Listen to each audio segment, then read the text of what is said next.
But you want to put a watch over your ears too, because you notice they play music everywhere you go.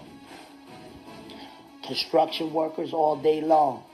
You go into Forever 21 to get a new shirt or something. You go into Honey Farms. You go to the gas station. Always worldly, secular music playing. And they want it to be where you don't think about it. You just go in, and then 3 days later you wake up with a song in your head. You're like, I didn't even like that song when I was in the world. It's because it's witchcraft and sorcery. You cannot get a major record deal without being a witch now.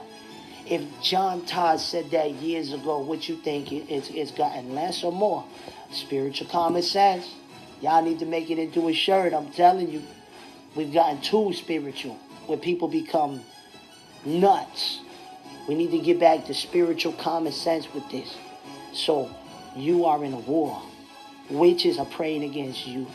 There's witches in every neighborhood, and they got covens, and they got warlocks that the Illuminati or the government assigns over cities. They fund and they pay for those witches to be full-time witches.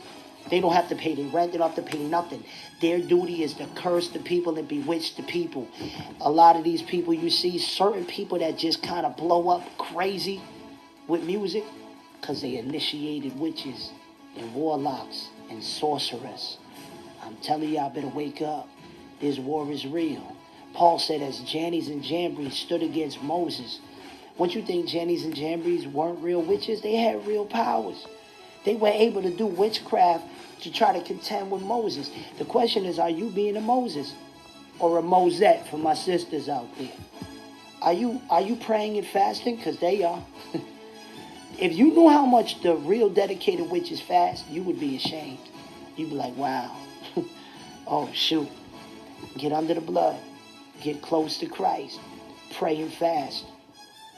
And pay attention to the symbolism around you too. That's witchcraft too. Keep your eyes open. Don't get paranoid and nuts and start making YouTube videos on everything you see that's witchcraft. If you're led to, that's cool, but don't overdo it. That's the problem with crazy. Y'all get too much with stuff. Stick to the word of God. Seek the face of the Lord. And if you get an assignment from God to expose certain things, do it. But the problem is most of y'all like exposing things more than revealing the light of Christ. I know that convicted y'all, because it convicted me when I went through that stage. Anyways, I'm going to let y'all get to the prayer. But I just had to tell y'all that testimony. Be aware of what you say. Be aware of the traditions and the things we were taught, because most of it was based off of witchcraft.